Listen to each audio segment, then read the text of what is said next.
5 minute کے اندر آپ اپنے مطلوبہ معاملات کو جان سکتے ہیں، یعنی کہ صرف 5 منٹ کے اندر آپ استخارہ کر سکتے ہیں۔ اس کو نماز استخارہ بھی کہتے ہیں۔ آپ نے قبلہ رو ہو کر بیٹھ جانا ہے، باوضو حالت میں ہو کر قبلہ رو ہو کر بیٹھ جانا ہے۔ پھر پہلے 11 مرتبہ سورہ فاتحہ پڑھیں گے، پھر اس کے بعد 11 مرتبہ آپ نے سورہ اخلاص کو پڑھنا ہے، پھر اس کے بعد 11 مرتبہ آپ نے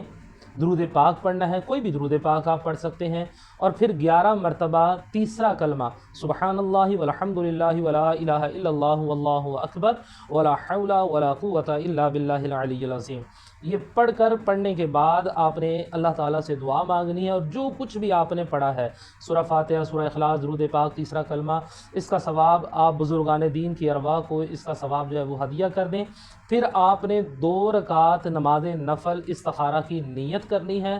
اور پھر آپ نے پہلی رکعت کے اندر جب آپ نے کھڑے ہونا ہے، آپ کہتے ہیں اللہ اکبر کہہ کر آپ نے ہاتھ باندھ لیے، ثنا پڑھتے ہیں۔ اس کے بعد آپ پڑھتے ہیں الحمدللہ رب العالمین الرحمن الرحیم مالک یوم الدین۔ اب جب آپ پہنچتے ہیں ایاک نعبد و ایاک نستعین، تو آپ نے اس کی تکرار شروع کر دینی ہے، ایاک نعبد و ایاک نستعین، ایاک نعبد و ایاک نستعین، ایاک نعبد و ایاک نستعین، اس کو پڑھتے جانا ہے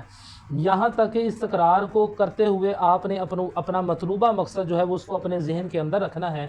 اور پھر آپ محسوس کریں گے کہ آپ کا رخ خود بخود یا دائیں طرف کو موو کر گیا ہے،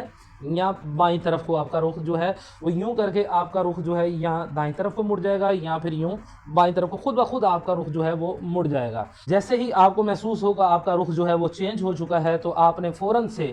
اہدنا الصراط المستقیم صراط الذین انعمت علیہم غیر المغضوب علیہم ولا الضالین آمین، اس کے بعد کوئی بھی سورت ساتھ ملا کر پڑھیں۔ پھر آپ نے پہلی رکعت کو مکمل کرنا ہے، پھر دوسری رکعت کے اندر آ جانا ہے، دوسری رکعت کے اندر بھی آپ سورہ فاتحہ مکمل پڑھیں گے جس طرح عام نماز میں پڑھتے ہیں، وہ پڑھ کر آپ نے پھر اس کے ساتھ کوئی بھی سورت ملا کر پڑھنی ہے، اور پھر اس کے بعد آپ اپنی نماز مکمل کر لیں۔ اب نماز جب آپ کی مکمل ہو گئی ہے، اب آپ کو اللہ رب العزت نے آپ کو اشارہ دے دیا ہے۔ اگر آپ کا رخ دائیں طرف کو موو کرتا ہے تو اس کا مطلب یہ ہے کہ آپ کا مطلوبہ مقصد میں آپ کو کامیابی ملے گی، اور اگر آپ کا رخ جو ہے وہ بائیں طرف کو موو کرتا ہے تو اس بات کا مطلب یہ ہے کہ آپ کو آپ کا مطلوبہ مقصد جو ہے وہ ٹھیک نہیں ہے، اس طرف کو آپ جائیں گے تو ناکامی ہی ہوگی۔